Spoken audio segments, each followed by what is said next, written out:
I promised a little while back that we'd do a lesson on hill forts, so let's do the lesson now. So we're going to learn how hill forts were used. It's a bit more general than that. We're going to just learn what they are, what they were used for, how we know about them, all those sorts of things.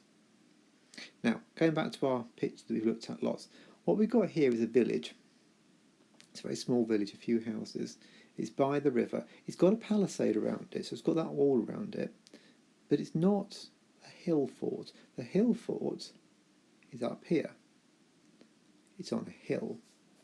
And do you remember we said that from the Bronze Age onwards, people were starting to work together, not just one little village with a few families living in it, but were starting to work in bigger groups. And in the Bronze Age, it was to do things like making stone circles.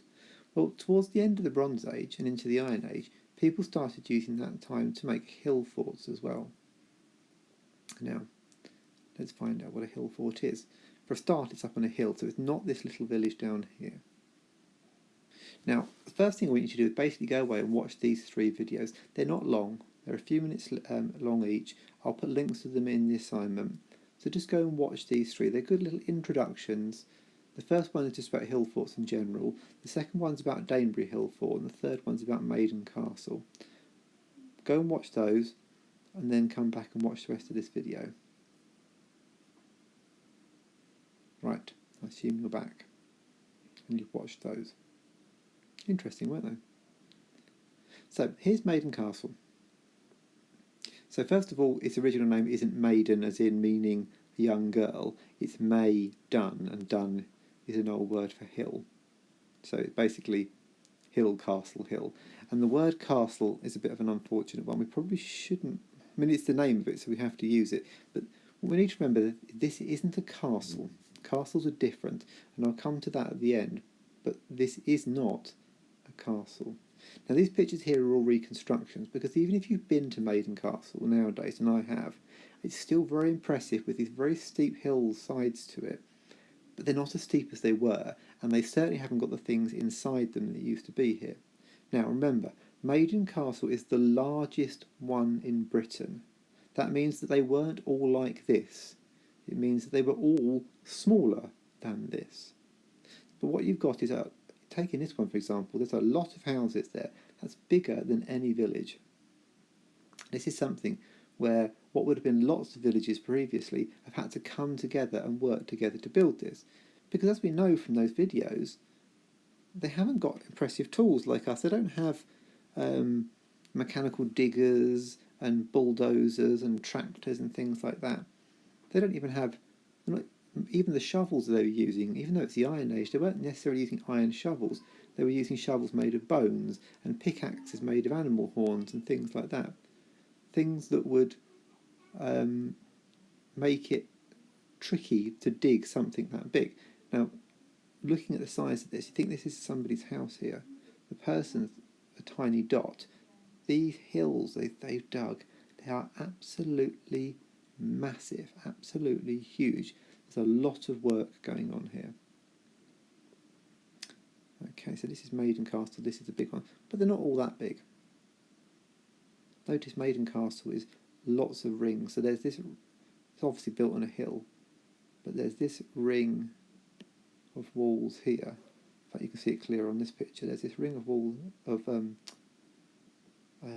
hills, sort of like embankments here.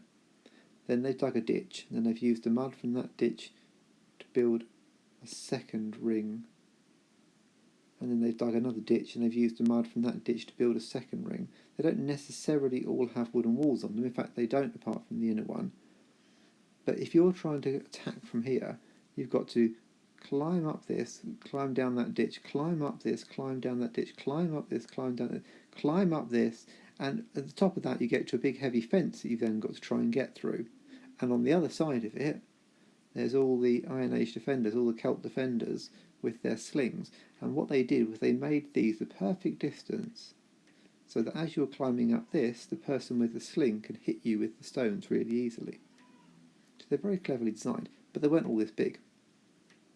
This one's Danbury Hill Fort, which was another one that we saw in one of those videos. This looks like it's only one mound in a circle with the palisade on top of it, still up on a hill, because if you're going to build something, you might as well start with a hill. That gets you high before you've even got started. And inside is this Iron Age village with its round houses and its barns and all the other things that we've spoken about. I quite like this one as well. This is Old Westry. You can see how here it's got, again, these rings that go around the village, and the village is quite large. There's lots of houses there. It's bigger than that picture of the village that we've been looking at for the last few weeks. This one was built in stages. So when they first built it, they built 2 sort of rings with gates into them. Then at some point in the future, somebody added, or some people added, a 3rd ring, and then they added some defences around the entrance, and then they added a 4th and a 5th ring around the outside of that one. So they've worked on this and worked on it, improved it over time. So what were they for? Well, first of all, there are some in Hertfordshire. They're just not as clear as these. So Aubrey Banks, Hexton, one in Redbourne, and Wilbury Hill Camp, although that's a very late Bronze Age one, not an Iron Age one. So there are some around here. They're just not as easy to see and as obvious. How do we know about them? Well, generally we can still find the earthworks. They're, over time, sort of rain and people trampling on them and just weathering has made them be a little bit flatter than they used to and a little bit more rounded, but you can still find them, and you can still dig up things within them that tell us something about the people that lived there. But what are they for? Well, they're a meeting place, so other tribes can all meet at one of them. They can be for trading, so you can go there and swap things that you've got for things that other people have got. This is important. Many were permanently occupied by people. Occupied means people lived there. It means people always lived there. They were large villages. They were like towns. I mean, a Roman probably wouldn't call it a town because it would be big enough for them, but it's like a Celtic version of a town. Now, it's somewhere that you could go to. If you lived in a village near it, you could run there and hide while your land's being raided. It doesn't protect your land. Your house might still get burnt down, but at least you can go and stay there. But if you already live there, your house is protected as well, and you can bring all of your animals and everything inside its walls, and it helps protect you.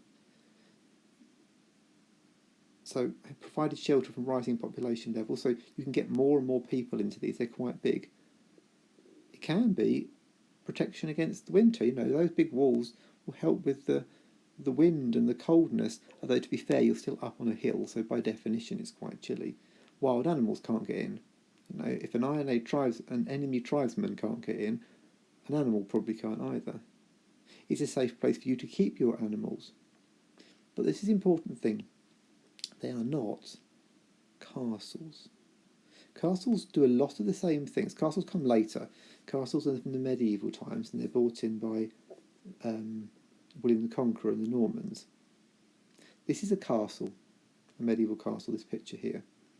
It's one person's house. A rich person, a lord.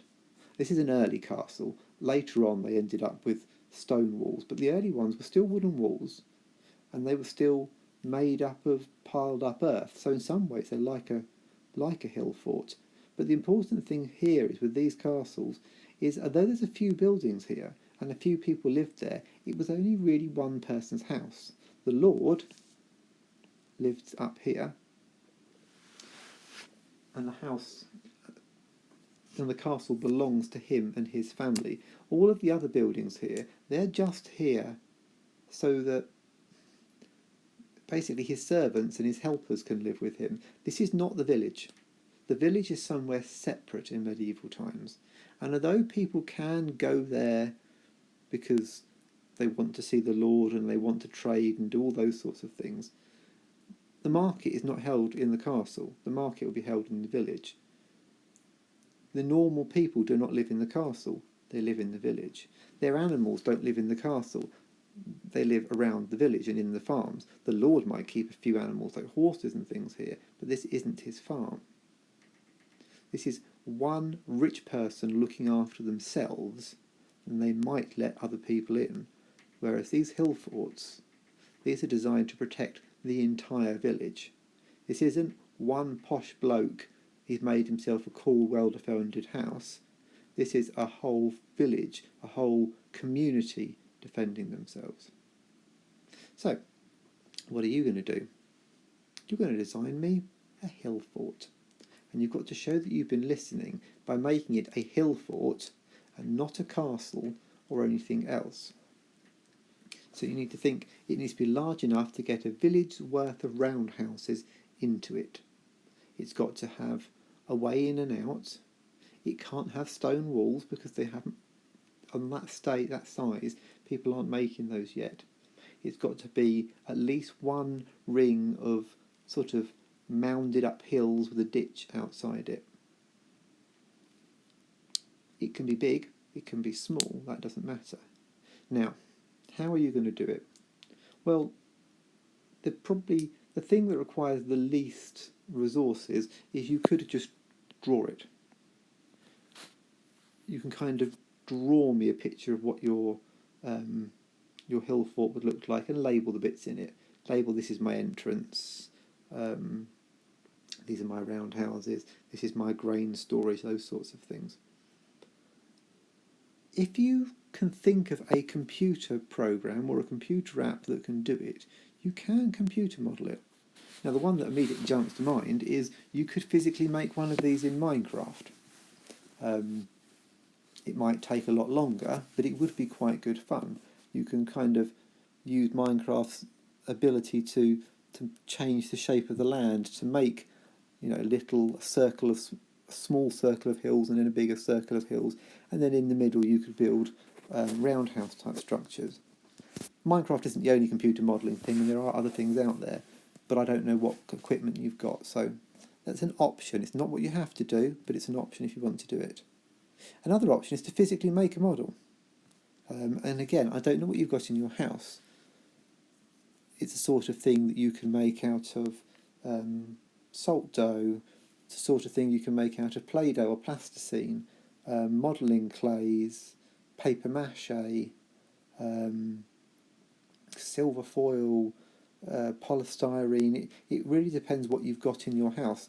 If it's warm enough, you could even go outside and make one out of mud and make little models and take a photograph of that. If it's very, very cold, you can make one out of snow. So you could physically make one. You could just describe it, but that would require a lot of paragraphs of writing and a lot of detail. That'd be the least fun way of doing it, I think. And the thing is, you could do it as a cross-section. So if you can't make a 3D thing, you could make it look like you've cut across the middle and then drawn it.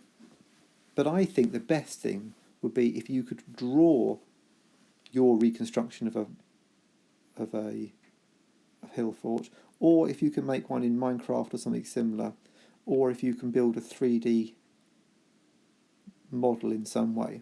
Now, I've always said these lessons must always be possible with just your pencil and your book. So just your pencil and your book to do a drawing with some labels on it is fine. But I do think these two would be fun options if you can physically do them. Okay? I might give you a little bit longer to do this one, because if you're going to be making a model, it might take you more than a day or two. It might take you time to get those things together. If you do have a good idea on how you can do it, please comment on this assignment so that other people see your good idea. So if you've thought, oh, I've got a really good recipe for making Play-Doh at home, and I'm going to make a 3D model with Play-Doh, post that recipe so other people can see it. Or if you think, oh, I've got this, I found this app on my Android tablet, or I found this app on my iPad, and it's really good for doing 3D stuff like that, post it. Tell other people what your ideas are, and let's see how cool we can make this. Let's see whether by the end of next week we can have a nice range of pictures, computer models, and physical models of hill forts. And do keep on going back to these pictures. Look closely at them. Look closely at what they've got. Remember that they can have these kind of gatehouses above the gates. the fact that they can be more than one line of wobbly hill, the fact that they can have these swirling, snaking entranceways, the fact that they will have roads and things inside them, and these roundhouses. Okay? See how much detail you can add, how much you can do. I think this would be a good opportunity to hand out some badges and some house points, a good opportunity to share each other's work, because I think this could be cool when it's done. If you do have any questions, you know where we are to ask us. But let's have fun with this one.